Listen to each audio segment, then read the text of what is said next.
A very good day to all of the participants. Tourism is a growing industry in Malaysia. What are some ways to promote domestic tourism among Malaysians?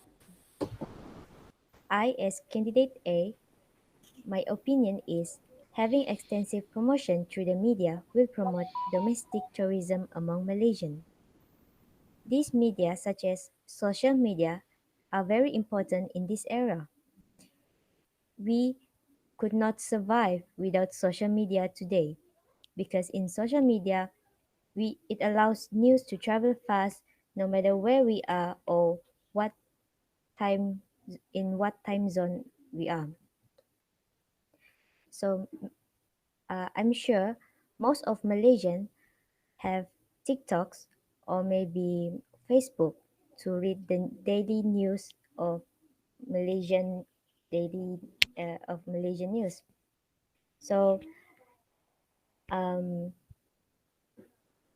in my opinion, promoting tourism places in Malaysia through apps such as TikTok or Facebook allows more local Malaysian to know more about this local tourism.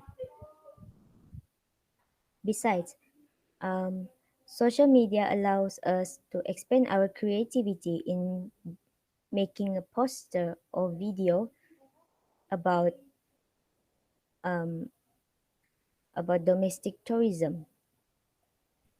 For example, uh, we live in Sabah may not know may not know a lot about Sarawak or Peninsula's tourism.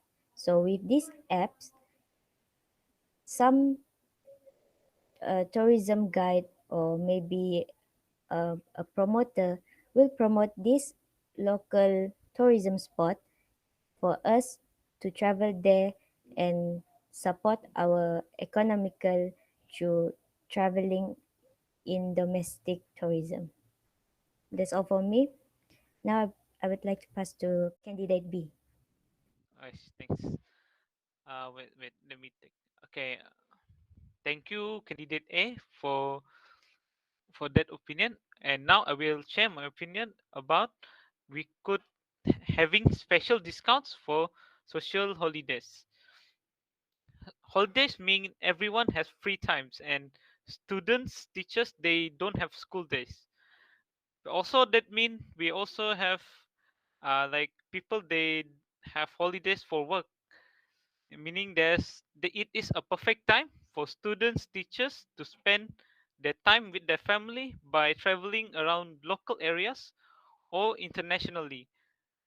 Travel agency should have a discount offer because um we could what do you call it? It could attract the attention of people where they will feel like the oh, this flight is so cheap. I think it's and we now have a holiday. I think I will bring my family to that place.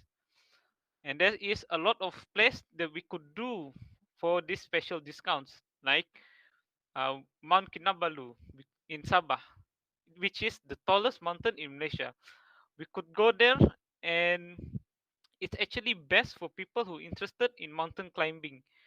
That mountain is actually a part of the Kinabalu Park, and which is the oldest national parks in Malaysia and a UNESCO World Heritage Site.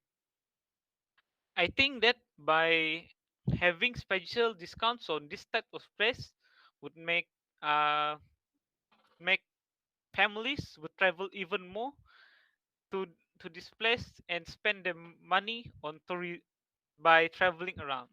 Um, I think that's all for me. I will go to candidate C. Thank you, candidate B. Now, um, so the statement we're having cheaper travel packages will promote domestic tourism among Malaysian. I agree with it because not all of us are affording to pay for high price holiday trips. Um, Especially if we have a whole family joining. So maybe some of us will use high amount of money and it could also pass our enough salary and needs.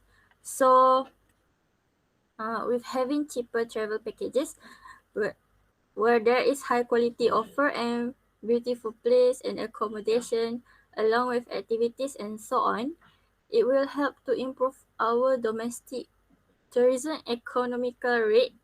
Hence, it will attract Malaysians to get one in their own country.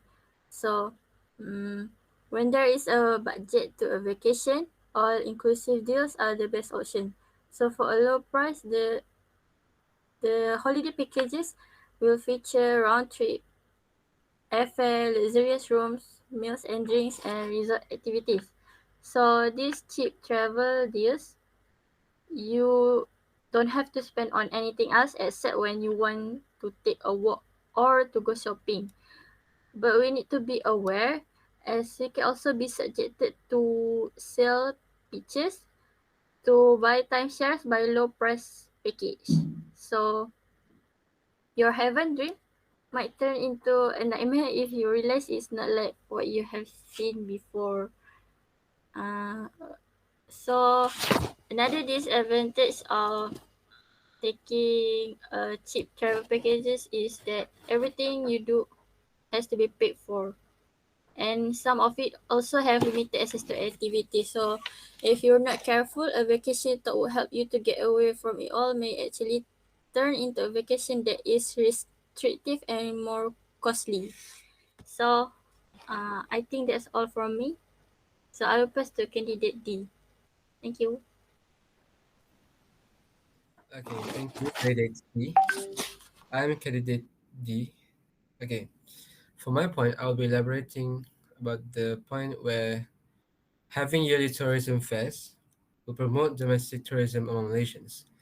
For those who don't know, tourism fairs are like expeditions where we promote something, or in this case, promote tourism. So, as we know, Malaysia is full with culture and different races. Like we know of the three biggest, most popular, which are the Malay, Chinese, and the Indians. We can't we can't neglect the others like Iban in Sarawak or Kadazan Dusun in Sabah. Malaysia is rich of culture and different traditions where we can share and promote to attract other travelers or tourists. And then in this expedition, we can also promote interesting places to travel, such as Guania in Sarawak or even Wang Kinabalu in Sabah. Those places can by promoting those places, we can attract tourists, and also we can encourage our Malaysians to travel all around Malaysia to experience the full potential of our country. So that is all for my point. Thank you.